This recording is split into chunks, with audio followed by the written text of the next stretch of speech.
चुनाव के टाइम पे ही ऐसा होता है कि पेपर लीक होना, इन सब की चीज़ों पर खुलासे होते हैं। बच्चे 6-6 साल 7-7 साल तैयारी कर रहे हैं, उनका पूरा जीवन निकला जा रहा है। जो लोग माफिया पकड़े गए हैं उनकी प्रॉपर्टी जब्त होनी चाहिए, उनको आजीवन कारावास होना चाहिए। उत्तर प्रदेश में पुलिस भर्ती की परीक्षा हुई, जिसके बाद हंगामा हुआ और परीक्षा रद्द हो गई।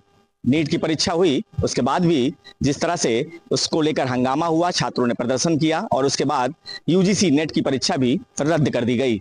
हमारे साथ कुछ लोग मौजूद हैं जो पढ़ाई करते हैं, तैयारी करते हैं, मेहनत करते हैं और उसके बाद ये परीक्षाएं रद्द हो जाती हैं। आखिर उनका भविष्य किस स्थिति में है, किस तरफ जा रहा है, उनसे बात करते हैं कि जिस तरह से परीक्षाएं रद्द होती हैं, क्या लगता है आपको कि कितना नुकसान होता है आप लोगों को?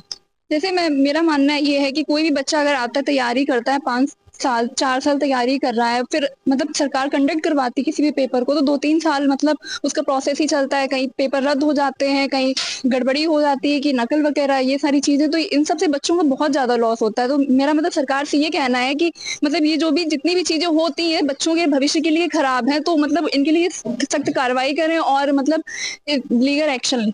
अच्छा, कई लोग ऐसे भी होते होंगे तैयारी करते करते उनकी एज भी निकल जाती होगी, ऐसा भी होता है? हाँ बिल्कुल ऐसा होता है कि क्योंकि हर बच्चा तो मतलब नॉर्मल बच्चा भी अगर है तो मिडिल क्लास फैमिली से या तो गरीब फैमिली से वो आता है, तैयारी करता है, 2 से 3 साल रहता है। मान लो उसकी मतलब एज निकल गई तो फिर उसके आगे तो कोई ऑप्शन ही नहीं बचता है ना, प्राइवेट में तो हर कोई नहीं जा सकता है।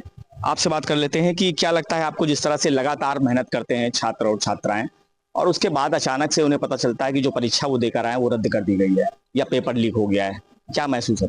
सर, मैं एक कृषक परिवार से हूँ और सर मैंने कड़ी मेहनत करके परीक्षा दी थी और सर परीक्षा देने के बाद जब मालूम हो पेपर लीक हुआ है तो सर काफ़ी दुख भी हुआ।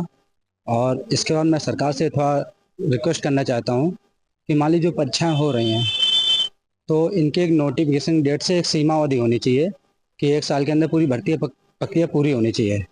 इसके बावजूद क्या है कि जो आजकल का सभी एग्ज़ाम ऑनलाइन हो रहे हैं, तो क्योंकि यूपी पुलिस के एग्ज़ाम बड़ी संख्या में इसको कैंडिडेट देते हैं, तो ये एग्ज़ाम ऑनलाइन होना चाहिए और ऑनलाइन हो तो इसको छोटे एग्जाम जो सेंटरों में इसका सेंटर नहीं जाना चाहिए, वहाँ पे धांधली की बहुत ज़्यादा गुंजाइश होती है और इसमें काफ़ी सुधार करने की ज़रूरत है। जैसे कि जो लोग माफिया पकड़े गए हैं उनकी प्रॉपर्टी जब्त होनी चाहिए, उनको आजीवन कारावास होना चाहिए और भी कड़े नियम हैं जो कि भारत में बन चुके हैं हमने कई राज्यों में, उनको भी लागू करना चाहिए उसके साथ में। एक बड़ी बात आपने कही है कि कार्रवाई सख्त होनी चाहिए। बीते दिनों जो है सरकार ने एक मंसूबा बनाया कि जो है कानून बनाया जाए और सख्त कानून बनाया जाए जो लोग पेपर लीक करते हैं। क्या लगता है आपको कि जो कानून बनाया जाए, कैसा कानून? सर कानून ऐसा होना चाहिए जो मतलब जो स्टूडेंट्स के भविष्य के लिए अच्छा हो, मतलब उनके लिए अच्छी से अच्छी जॉब्स आए, वैकेंसीज ज़्यादा से ज़्यादा आए और जॉब मिले भी। ऐसा नहीं कि उनकी प्रोसेस ही चल रही है 2-3 साल तक, तब तक लोगों की एज ही निकल जाती है, फिर उसके बाद में उनका भविष्य तो बर्बाद हो जाता है। क्योंकि ज़्यादातर जो सरकारी नौकरी के लिए अप्लाई करते हैं वो मीडियम क्लास के लोग होते हैं, तो उनके पास ज़्यादा टाइम भी नहीं होता है, ना तो उनकी इतनी ज़्यादा सिचुएशन अच्छी होती है। अच्छा, जो लोग पेपर लीक करते हैं, क्या लगता है आपको उनके खिलाफ किस तरह का जो है सजा होनी चाहिए, क्या होना चाहिए कि वो डर जाएं कि पेपर लीक ना हो? सर उनके लिए एक तो होना चाहिए कि उन्हें आजीवन कारावास होना चाहिए, जो भी प्रॉपर्टी हो सब उनकी जब्त हो जानी चाहिए और भी जो सख्त से सख्त कार्रवाई हो सकती है वो होनी चाहिए उनके साथ में। आपसे बात कर लेते हैं, आपको क्या लगता है जिस तरह से पेपर लीक होते हैं आए दिन, बीते दिनों सूचनाएं आई हैं, सरकार को इस पर किस तरह से ध्यान देना चाहिए कि पेपर लीक ना? सरकार को बहुत ही कड़ी और सख्त कार्रवाई करनी चाहिए, क्योंकि हम लोग देख रहे हैं जैसे यहाँ पे सारे छात्र हैं, उनका पूरा पूरा जीवन निकल जाता है तैयारी करते करते। अब कोई समय सीमा, हमारे उत्तर प्रदेश में जितनी भी भर्तियां आती है कोई समय सीमा किसी की निर्धारित नहीं है, तो समय सीमा तो निर्धारित होनी चाहिए। बच्चे 6-6 साल 7-7 साल तैयारी कर रहे हैं, उनका पूरा जीवन निकला जा रहा है, पर उस बारे में कोई नहीं देख रहा है, बच्चों के बारे में कोई नहीं देख रहा है। अगर यहाँ पे इलेक्शन हो रहा है, कुछ भी हो रहा है, हर सरकार अपना मंथन कर रही है इस चीज का कि हमारी पार्टी कैसे जीत रही हार रही, पर बच्चों का जो भविष्य है, जो देश है, उसके बारे में कोई मंथन नहीं कर रहा है आज की डेट में। तो सरकार को इन सब चीजों पर ध्यान देना चाहिए और जो भी पुलिस की भर्ती है, सारी भर्तियां जिसमें लीक हो रहे हैं पेपर, उनके खिलाफ सख्त से सख्त कार्रवाई करनी चाहिए। एक चीज और देखी गई है कि कई बार परीक्षाएं हो जाती हैं और परीक्षा के बाद जो है रिजल्ट काफी देरी से आते हैं, ऐसे में काफी समय तक जो है इंतजार करना पड़ता है कि रिजल्ट कब आएगा, क्या होगा। क्या लगता है आपको कि इसको लेकर किस तरह से सुधार किया जाना चाहिए? मतलब जैसे परीक्षा जब होती है तो ये पेपर लीक क्यों हो रहे हैं, या तो मतलब कहीं ना कहीं इसमें किसी ना किसी नेता, बड़े बड़े नेताओं का हाथ हो सकता है, या फिर मतलब सामने भी आते हैं जो नेता उनके पीछे होते हैं, या फिर कई कई अधिकारी भी इसमें शामिल होते हैं कि मतलब वो पेपर लीक कराने के प्रोसेस, मतलब जहां से पेपर प्रिंट होते हैं वहां से ही मतलब कि लीक होने के चांसेस ज्यादा होते हैं। तो ये चीजें ना हो आगे चल के, और मतलब इसमें कड़ी कार्रवाई होनी चाहिए, उनकी संपत्ति जब्त करनी चाहिए जो ये काम करवाते हैं, और मतलब उनको कारावास भी होना चाहिए। नेताओं की बात की है, क्या लगता है अगर नेता शामिल हो तो किस तरह की कार्रवाई होनी और कड़ी कार्रवाई होनी चाहिए अगर पेपर लीक मामले में? नेताओं की बात ये करेंगे कि अगर नेता इसमें शामिल हैं तो उनकी प्रॉपर्टी जब्त होनी चाहिए और उनके साथ कड़ी कार्रवाई होनी चाहिए।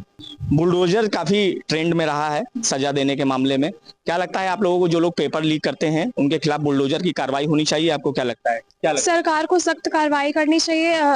जो लोग ऐसा काम करते हैं, जो पेपर लीक कराते हैं, उनको आजीवन कारावास होना चाहिए और उनकी जो प्रॉपर्टी है जब्त कर लेनी चाहिए।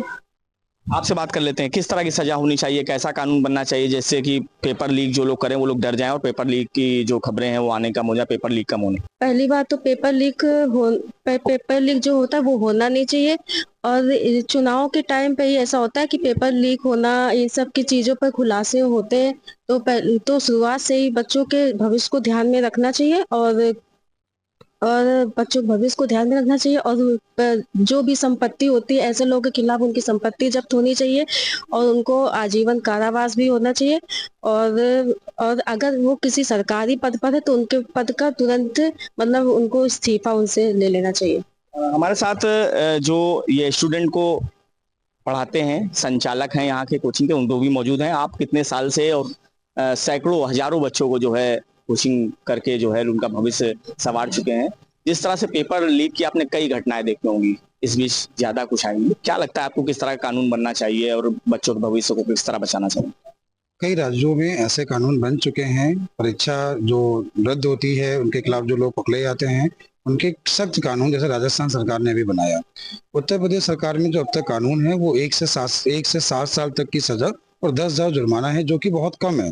तो लीक करने वाले लोग करोड़ों रुपए में कमाते हैं, वो सोचते हैं अगर ऐसा काम करके करोड़ों कमा सकते हैं तो कोई भी करना चाहेगा। मुझे तो ऐसा लगता है इस पे कानून बदलना चाहिए। कानून ऐसा होना चाहिए कि कोई भी इस कार्य करने के पहले डरे।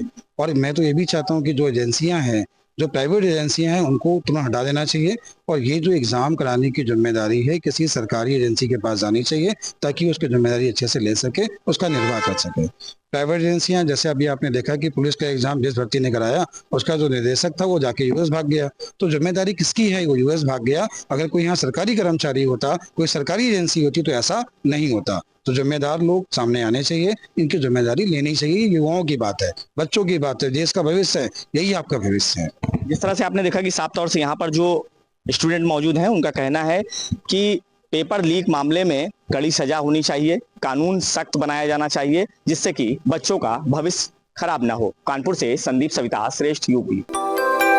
यूपी की हर खबर देखने और उनसे अपडेट रहने के लिए हमारे चैनल श्रेष्ठ यूपी को सब्सक्राइब और लाइक करें। साथ ही बेल आइकन को दबाना ना भूलें, जिससे हमारे हर वीडियो की जानकारी आप तक पहुंचती रहे।